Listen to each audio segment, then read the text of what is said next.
Ke pantai pergi beli ikan sepat. Bapak, selamat pagi Bapak Ibu Jemaat. Ya dijawab Bapak Ibu, jangan cuma ketawa lah ya. Ya selamat pagi Bapak Ibu. Apa kabar? Luar biasa ya, puji nama Tuhan. Mari kita buka Alkitab kita, 1 Timotius 4 ayat yang ke-12. Ayat Alkitab yang sudah dibacakan di berita anugerah tadi ya. 1 Timotius 4 ayat 12. Sudah menemukannya Bapak Ibu? Ya sudah ya. Kalau sudah menemukannya mari kita sama-sama membacanya. Mari kita baca bersama-sama. Saya berharap dengan nada dasar C dan ketukan 4/4 ya. Maksudnya kita bareng-bareng ya. Yuk dalam hitungan ketiga, 1, 2, 3. Jangan seorang pun menganggap engkau rendah karena engkau muda. Jadilah teladan bagi orang-orang percaya dalam perkataanmu, dalam tingkah lakumu, dalam kasihmu, dalam kesetiaanmu, dan dalam kesucianmu. Amin. Sedemikian pembacaan Alkitab. Yang berbahagia bukan hanya mereka yang mendengar, bukan cuma mereka yang merenungkan, tetapi yang melakukan firman itu siang dan malam. Amin. Nah Bapak Ibu, sadar atau tidak sadar, kita itu ada di dalam jurang yang demikian. Ganteng mana Bapak Ibu? Sebelah kiri atau sebelah kanan? Yang di sini ya. Nah Bapak Ibu, kita itu berada di dalam jurang generasi gap ya. Jadi gap generation ya. Jadi kita itu setiap hari berada di dalam jurang generasi. Suka atau tidak suka, setiap kita itu pasti menghadapi menghadapi hal yang demikian. Contoh simpel begini. Bapak Ibu, kalau misalkan saya menampilkan satu kata, terus Bapak Ibu saya suruh melanjutkan kata itu, pasti akan ada berbeda-beda. Misalkan saya menampilkan satu kata perjalanan. Sudah dipikirkan ya, apa lagu yang akan dilakukan? Saya tebak, bagi 40 tahun ke atas, lagunya pasti Ebit G. Ade. Perjalanan ini terasa sangat menyedihkan. Betul atau betul? Betul ya? Bagi Bapak Ibu yang 30 tahun ke atas nih, yang 30 tahun ke bawah, 30 tahun ke bawah, lagunya Tulus. Perjalanan membawaku bertemu denganmu. Betul nggak? Bagi yang 40 tahun ke atas mungkin nggak tahu itu lagu itu. Betul nggak? Wah, kita itu kadang-kadang diperhadapkan dengan gap-gap dan generasi-generasi yang berbeda dalam kehidupan kita. Contoh simpel, penampilan. Bapak Ibu kalau misalkan orang-orang, mohon maaf nih ya, ini bukan membedakan. Tapi kalau orang-orang 40 tahun ke atas, kalau misalkan kegiatan formal, itu kadang-kadang enggak mau pakai celana Levi's. Betul nggak? Bagi orang 40 tahun ke atas, Levi's itu cuman kegiatan yang santai. Kalau misalkan kamu kerja pakai Levi's enggak apa-apa. Betul ya? Tapi bagi anak muda sekarang, celana kain itu mulai ditinggalkan. Betul nggak sih? Ini jarang-jarang aja saya pakai celana kain. Kadang-kadang juga Levi's. Kadang-kadang 40-30 tahun ke bawah itu mementingkan salah satu, yang penting kita pakai casual gitu. Atau contoh simpel Bapak Ibu. Contoh simpel. Kalau misalkan Bapak Ibu menemukan salah satu anak muda. Satu kali ada salah satu anak muda waktu saya pelayanan. Dia itu waktu pelayanan pakai topi. Wah, pakai topi. Bagi Bapak Ibu yang mungkin 40 tahun ke atas, ini pelayanan pakai topi, apa-apaan ini? Ini enggak panas, kok pakai topi? Pasti di pikiran kita pasti begitu bukan? Ini enggak panas, tapi bagi anak muda, loh ini tren Pak. Loh enggak apa-apa kan? Bagi orang-orang yang 40 tahun ke atas menekankan fungsi. Tapi bagi anak-anak muda sekarang menekankan tren. Betul. Dan inilah yang terjadi kadangkala di dalam dunia kita, Bapak Ibu.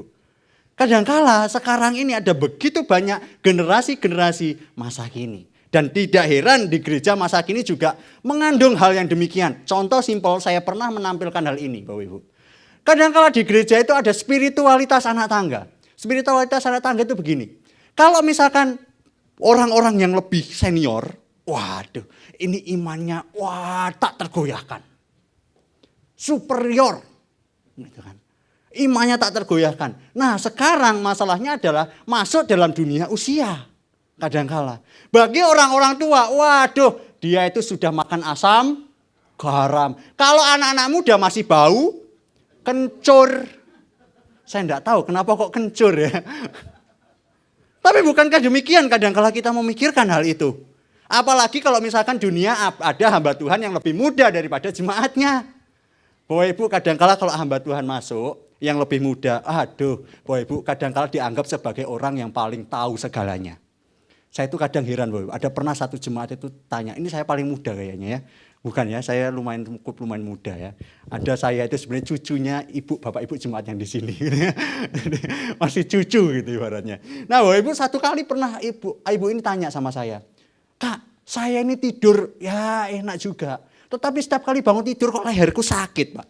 Nah ini hamba Tuhan ditanya tentang kesehatan Bapak Ibu. Saya tuh bingung jawabnya Bapak Ibu. Ini hamba Tuhan ditanya tentang kesehatan. Dan setiap kali tanya, kenapa ya Kak? Ini kok pasti sakit?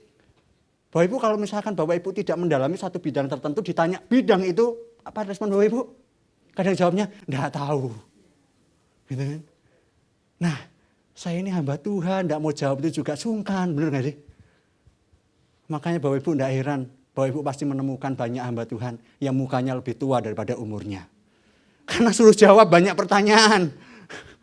Nah, saya jawab Bapak Ibu. Bapak Ibu kalau tidur pakai bantal? Iya pakai bantal. Sekarang copot bantalnya. Ambil uang 10 juta. Taruh di leher Ibu. Pasti bangun tidur gak bakalan sakit.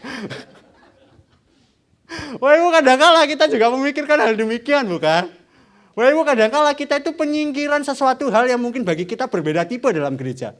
Mungkin Bapak Ibu kita memikirkan bahwa yang paling superior imannya itu para majelis. Anak-anak kecil di mana? Di bawah.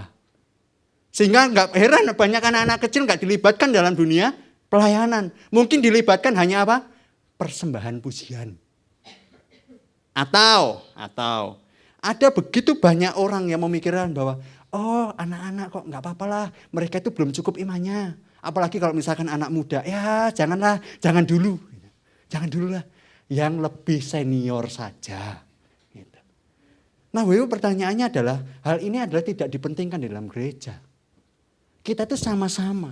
Bukan spiritualitas kita itu seperti anak tangga, bukan. Kadangkala ada anak-anak lebih rohani daripada orang dewasa, betul?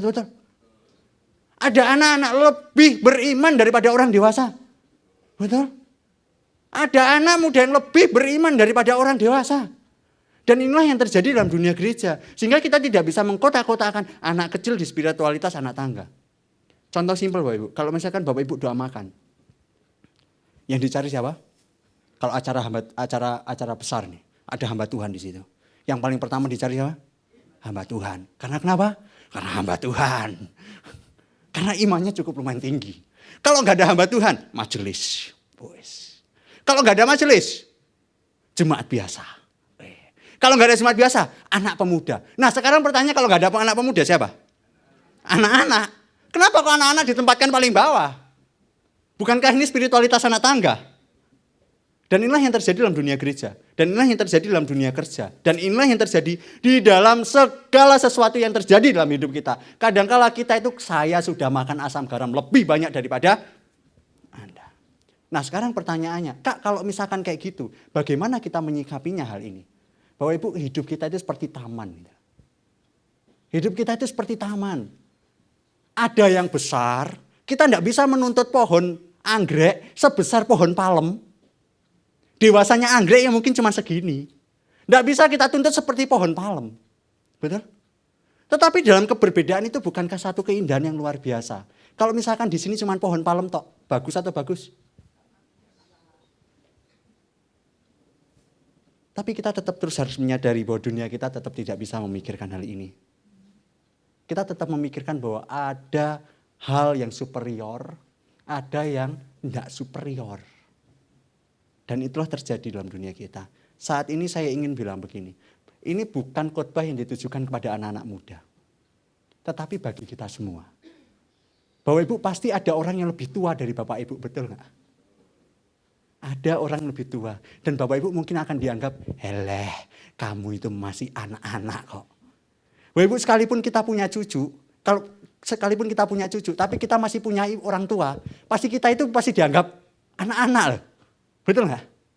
Dan inilah yang terjadi dan mari kita belajar bersama-sama. Bukan ditujukan kepada anak muda saja, tetapi mari kita bersama-sama untuk memikirkan hal ini, bagaimana kita berlaku dalam kehidupan kita. Bapak Ibu, stereotip negatif tentang generasi muda seringkali menjadi akar masalah kurangnya penghargaan dari orang tua. Sekali lagi, stereotip negatif tentang generasi muda seringkali menjadi akar masalah kurangnya penghargaan dari orang tua. Dan ini penting bagi kita para orang tua untuk kita terus menghargai anak-anak kita. Penting bagi kita para majelis penatua maupun kita jemaat dewasa menghargai anak-anak muda yang berkarya. Tapi anak-anak muda juga jangan sok. Orang tua menghargai anak muda, tapi anak muda juga menghormati orang tua. Ini seharusnya kita lakukan dalam dunia gereja. Dunia kerja juga demikian. Hal ini terjadi bagi Timotius, Bapak Ibu. Kalau Bapak Ibu perhatikan Timotius, pelayanan Timotius itu, dia itu hamba Tuhan yang masih terbilang muda. Sangat muda. Dan pelayanannya itu di gereja Efesus. Dia pelayanan diutus oleh Paulus yang sudah dimenangkan pada waktu itu. Paulus melayani di tempat lain dan Timotius diutus oleh Paulus. Kamu layani gereja Efesus. Tetapi pada waktu pelayanan bukan enak. Justru pada waktu itu tidak enak sama sekali. Pelayanannya menghadapi banyak pengajar sesat, Bapak Ibu. Banyak sekali pengajar sesat yang dihadapi oleh Timotius pada waktu itu. Yang kedua, yang ketiga, yang dilayani adalah lebih tua dari dirinya.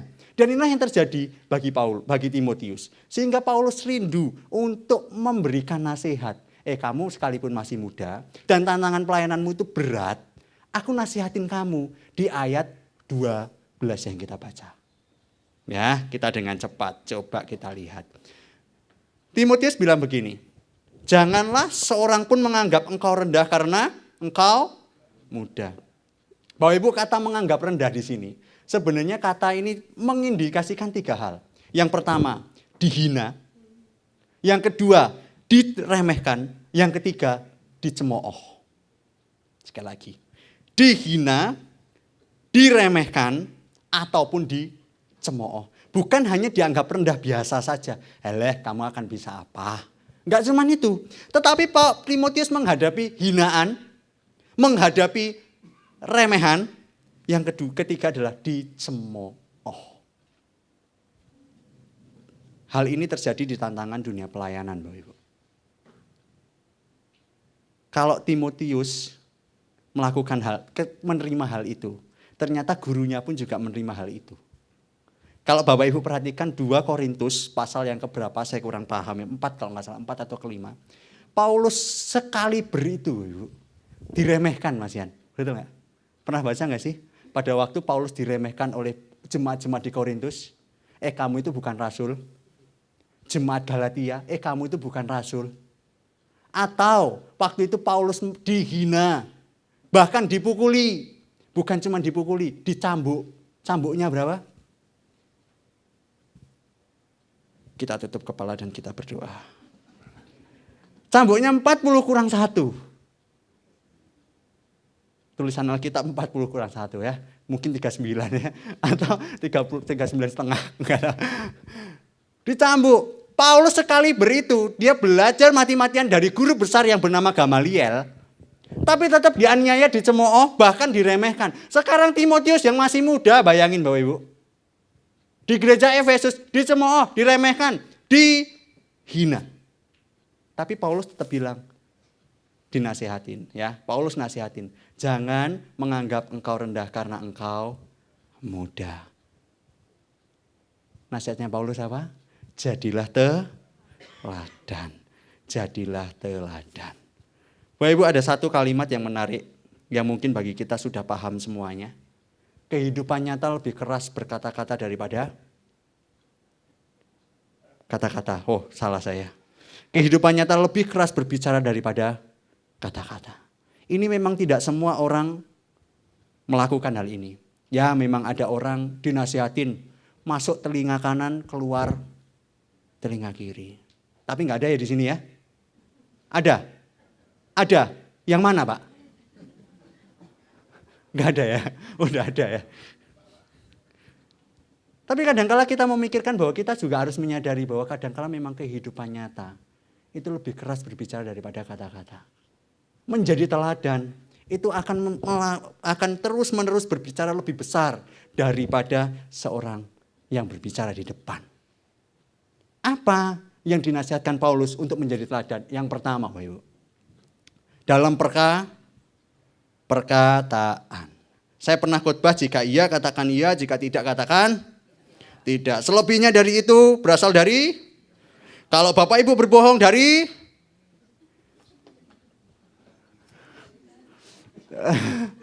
loh, sekali lagi.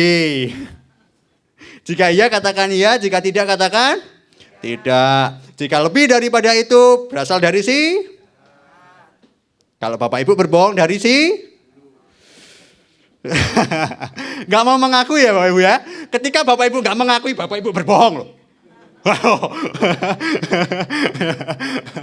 Nah Bapak Ibu suatu kali ada seorang timur ya. Satu kali ada anak-anak dari timur. Dia punya seorang anak, umurnya 2 tahun Bapak Ibu. Umurnya 2 tahun. Nah anak-anak ini tuh bilang, setiap kali mau kencing, itu kan masih belajar ngomong ya. Anak 2 tahun itu masih belajar ngomong. Setiap kali mau kencing, dia itu ngomong ke bapaknya, "Papa, saya mau kencing." Setelah itu bapaknya bilang, "Nak, saya ini kepala desa. Kalau misalkan ada tamu, kamu ngomong begitu, Bapak malu." Terus bapaknya bilang, "Kalau misalkan begitu nak, ketika kamu mau kencing, bilang, Bapak, saya mau menyanyi." Anaknya bilang, "Oke Bapak." Singkat cerita Bapak Ibu, itu dilakukan. Setiap kali mau kencing, "Bapak, adek mau menyanyi." Diantar, puter, kencing, selesai. Kencing. Nah, setiap kali mau kencing, sekalipun tengah malam, dia bilang, "Bapak, adek mau menyanyi." Oke, diantar kencing. Singkat cerita, Ibu, bapaknya sama mamanya, karena kepala desa, ditugaskan ke Jakarta. Dititip ke omnya. Tengah malam, Ibu, dia kerasa kencing. Karena sudah ada nasihat dari bapaknya, dia bilang, bangunin Om, adek mau menyanyi." Si om bilang, "Adek, ini sudah tengah malam besok aja menyanyinya." Dia harus bilang, Om, yo, adek mau menyanyi, sudah ada tahan ini." Omnya bilang, "Adek, ini sudah tengah malam. Nanti kalau kita menyanyi, tetangga sebelah dengar, kita dilempar piring." Terus dia bilang, "Om, ini sudah tidak tahan Om. Adek harus menyanyi. Si omnya bilang, "Oke adik, kalau begitu adek boleh menyanyi. Tapi harus pelan-pelan, menyanyinya di telinga Om." Dia langsung berdiri Bapak Ibu, buka celana, kencing pelan-pelan di telinga Om. Bapak Ibu, yang salah omnya atau bapaknya? Yang salah omnya atau bapaknya? Bapaknya. Berbohong boleh atau enggak? Enggak boleh. Di sini masih banyak yang suka bohong. Yang mana Pak? Hah? Ada di sini enggak? Pakai baju apa Pak? Hah? Enggak ada? Oh enggak ada ya? Enggak ada. Enggak ada yang ngaku ya? Enggak ada yang ngaku. Bapak Ibu, berbohong itu sesuatu hal yang tidak baik ya. Mari Bapak Ibu, dalam perkataan kita, kalau iya katakan iya, kalau enggak ya katakan enggak Bapak Ibu. Sehingga ketika kita berkata-kata, kita berkata benar. Ketika kita berkata benar, orang itu lihat, oh, orang Kristen itu benar ya. Jangan bilang kencing itu menyanyi Bapak Ibu. Yang kedua Bapak Ibu, dalam tingkah laku. Bapak Ibu, perkataan tanpa tindakan adalah kesalahan. Sekali lagi, ada satu bahasa Jawa namanya jarkoni. Iso ujar ora iso ngelakoni. Kadang-kala kita terjebak bagian ini bukan? Iso ujar, bagi yang Sulawesi tidak tahu ya. Bisa berkata tetapi tidak bisa melakukan dalam aksi nyata. Jadi orang hanya bilang dengan kata-kata, tetapi aksi nyata sia-sia. Wah, Ibu, kadang-kala bukankah kita sering kali melakukan hal ini? Kadang-kala kita ngomong, nggak boleh begitu, nah. Adik, tidak boleh begitu. Tapi kita ngomong, kita tindakan begitu. Wah, Ibu, jangan sampai kita itu hanya ingin nama baik, tapi berkelakuan tidak baik. Sekali lagi ya, yuk ulangi kata-katanya ya. Jangan sampai kita pengen nama baik, tapi berkelakuan tidak baik. Apakah itu baik? Tidak baik.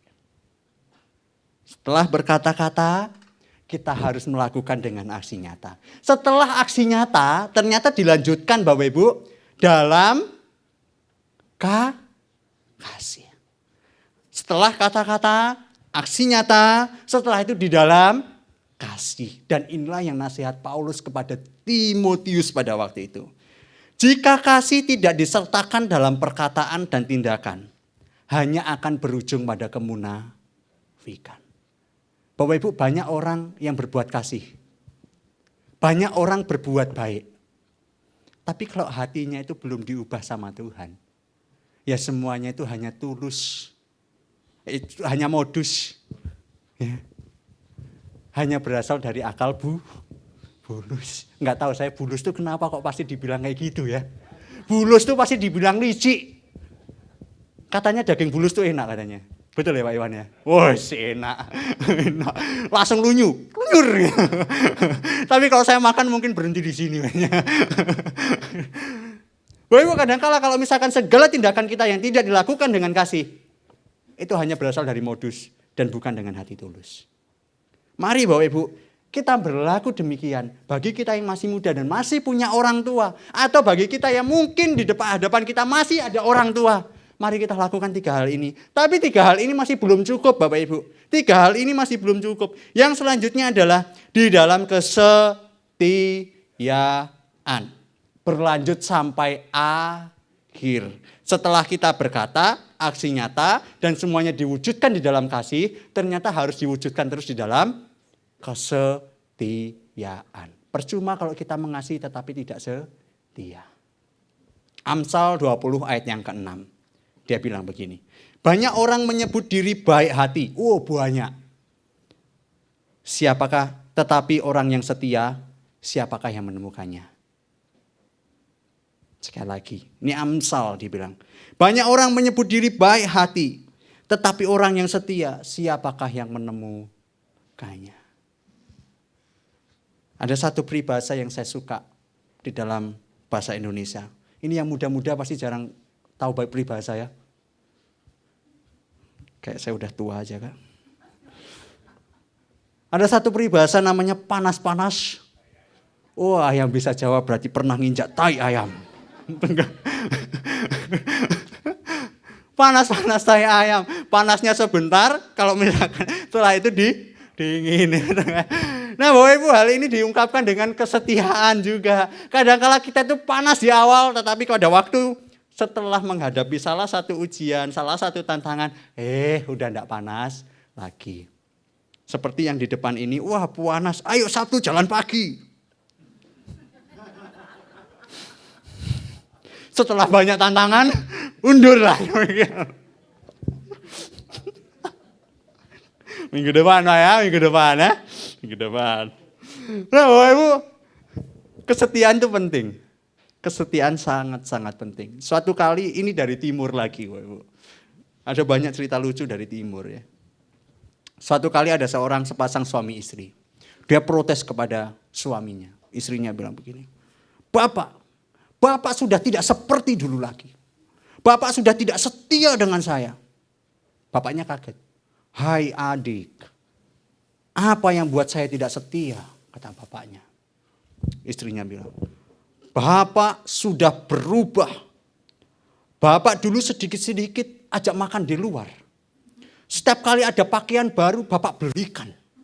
Kadang-kala kalau Bapak pulang kerja, awal bulan, seringkali Bapak bilang, Mama nanti tutup mata Pulang-pulang Bapak kasih kejutan. Tapi akhir-akhir ini mengapa Bapak tidak melakukan demikian? Sang bapak menjawab, Mama, coba pikir coba pikir. Nelayan mana yang dapat ikan masih lempar umpan? Mamanya bilang, berarti kau pikir aku ikan? Langsung dia masuk kamar, Bapak Ibu. Kunci pintu, matiin lampu. Bapaknya masih di ruang tamu. Bapaknya ngantuk, masuk kamar.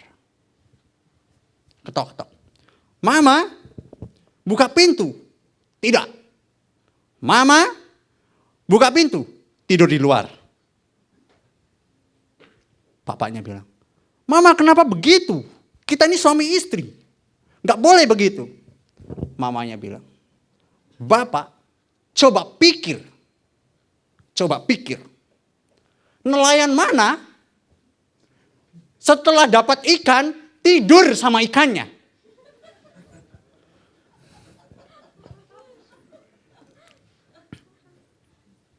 Bapak Ibu, bukan nelayannya, tapi kadangkala kita berubah setianya. Atau kita pemancingnya. Bapak Ibu, kadangkala kita juga bertindak demikian, bukan? Awal-awal pewanas, wah, atas nama cinta, aku rela. Sampai mati aku tetap menjaga. Waduh. Ada cewek sedikit jalan.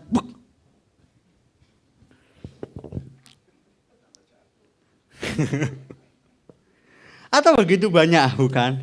Kadangkala kita itu panas-panas tai ayam. Kadangkala kalau misalkan setelah KKR gitu ya. Setelah KKR. Wah, puji Tuhan, haleluya. Setelah keluar dari pintu ibadah, haleluya. Ada di sini ya Bapak Ibu? Ada gak? Baik-baik semua. Baik-baik.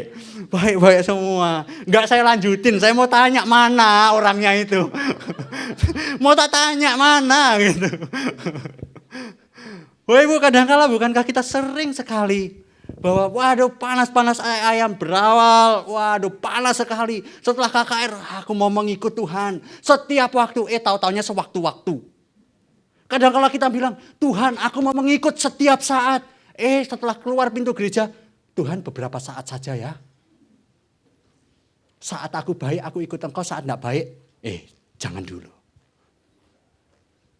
Atau melakukan firman Tuhan kadang-kala, ya setialah. Ada satu pujian yang saya suka Bapak Ibu. Setia-setialah, setia sampai mati. Seperti Tuhan. Gak ada yang tahu lagunya ya Bapak Ibu. Setialah sampai mati. Kayaknya saya ini cocok umur 40 tahun ke atas ya. Mari Bapak Ibu kita setia. Sampai akhir hidup kita tetap terus melakukan kesetiaan. Setia melakukan firman Tuhan seperti nasihat Paulus kepada Timotius. Kita masih muda Bapak Ibu. Sekalipun kita sudah tua kita berjiwa muda, amin. Kita masih berjiwa muda. Sekalipun kita masih tua kita nggak mau kok dibilang tua. Kita mau dibilang muda. Sekalipun mudah lelah. Mudah lupa. Tapi bukankah kita tetap terus sering pengen bilang bahwa kita berjiwa muda. Mari Bapak Ibu kita tetap terus setia sampai akhir. Dalam perkataan kita jika kita benar tetap terus katakan benar. Tingkah laku kita tetap terus lakukan kebenaran. Di dalam kasih dan kesetiaan tetap terus lakukan itu. Dan yang terakhir adalah di dalam kesucian. Ini penting Bapak Ibu. Segala sesuatu 4 itu kalau enggak dilakukan dengan kesucian dan kekudusan. Hanya kesia-siaan. Sekali lagi ya. 4 itu kalau tidak dilakukan dalam kesucian. Hanya kesia-siaan. Mari Bapak Ibu. Kita tetap terus kudus di hadapan Tuhan. Menjaga kekudusan kita di hadapan Tuhan. Sekalipun seringkali kita berdosa di hadapan Tuhan. Tapi mari kita balik lagi kepada Tuhan. Tuhan aku mohon ampun. Tuhan aku pengen terus melakukan kebenaran. Sekalipun kadang-kala daging kita ini lemah. Roh kita ini pengennya banyak hal. Tapi daging kita lemah. Tapi mari tetap terus dekat kepada Tuhan. Tuhan akan mendekap kita dengan caranya yang ajaib. Amin. kekuatan keteladanan penting, Bapak Ibu. Terakhir, suatu kali ada anak kecil. Dia bilang ke pendetanya, Pak Pendeta, ada hal yang saya rindu Pak Pendeta doakan di rumah saya. Pendeta ini senang, Bapak Ibu. Jarang-jarang anak kecil bilang, Pak Pendeta doakan. Jarang. Yang pasti bilang begitu adalah orang-orang yang kadang sudah berumur. Tapi ini anak kecil bilang, Pak Pendeta datang ke rumah. Saya rindu Bapak Pendeta berdoa. Pak Pendeta ini datang ke rumah. Pada waktu datang ke rumah, dia tanya, adik, mana yang saya akan doakan? Adik bilang, Pak Pendeta, anjing saya sakit. Tolong didoakan. Pak Pendeta kaget. Seumur-umur saya tidak pernah mendoakan anjing yang sakit. Hari ini engkau datang adik untuk mendoakan anjing yang sakit. Bapak Ibu, karena pendeta sungkan, dimintain doa kok nggak mau. Betul? Nanti pulang-pulang dicemooh sama jemaatnya lagi. Akhirnya pendeta bilang, oke lah, saya akan berdoa untuk anjingmu. Pak Pendeta masuk ke ruangan bersama sang adik dan istri pendeta. Dia mulai menutup mata, melipat tangan dan dia berdoa. Anjing, kalau engkau mau sembuh, sembuhlah. Kalau engkau mau mati, matilah. Amin. Selesai berdoa, pendeta pulang. Seminggu kemudian Bapak Ibu, adik itu datang ke gereja. Pada waktu dia datang ke gereja, dia lihat-lihat. Pak Pendeta kok enggak ada. Yang ada kok cuman ibu pendeta. Dia datang ke ibu pendeta. Semu, Musa kemana? Semu bilang, adik, Musa sakit. Oh sakit, dari kapan? Sudah dari 2 hari yang lalu. Sang adik bilang, Semu, apakah saya boleh mendoakan Musa? Wah, dengan senang hati katanya. Ayo kita datang ke kamar. Datang ke kamar. Dia mulai menutup mata. Seperti apa yang Pak Pendeta lakukan. Melipat tangan. Dan berdoa. Pak Pendeta. Kalau kau mau sembuh, sembuhlah. Kalau kau mau mati, matilah. Amin.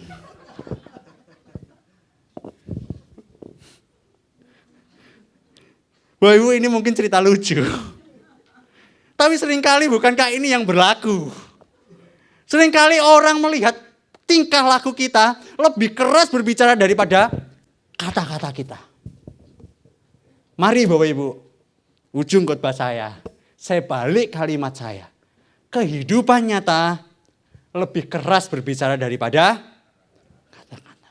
Yuk kita baca bareng-bareng. 1, 2, 3. Kehidupan nyata lebih keras berbicara daripada kata-kata. Mungkin ada di antara kita sekarang diremehkan. Heleh kamu ngajarin anak-anakmu ndak becus. Heleh kamu tuh masih belum tahu kebenaran. Heleh kamu belum tahu ini, belum tahu itu, belum tahu ini, belum tahu itu. Bapak Ibu coba lihat 2000 tahun lalu. Di mana Kristus ketika dia ngajarin kebenaran. Orang bilang, kamu ini masih muda. Bahkan tidak banyak orang bilang, bukankah anak ini anak tukang kayu? Betul? Sehingga dia ditolak. Bahkan keluarganya sendiri dia bilang, orang gila ini. Tetapi apa yang dilakukan Kristus? Tetap melakukan kebenaran di dalam perkataan. Tingkah laku. Tetap terus mengasihi. Setia sampai akhir. Dan dia menjaga kesucian. Mari kita teladani Kristus. Dia yang masih muda. Tetap terus setia. Kalau dia tidak setia dan tidak menjaga kesucian, kita tidak tahu kita jadi apa. Mari kita jadi teladan. Karena kehidupan nyata lebih keras berbicara daripada kata-kata. Kita tunduk kepala dan kita berdoa.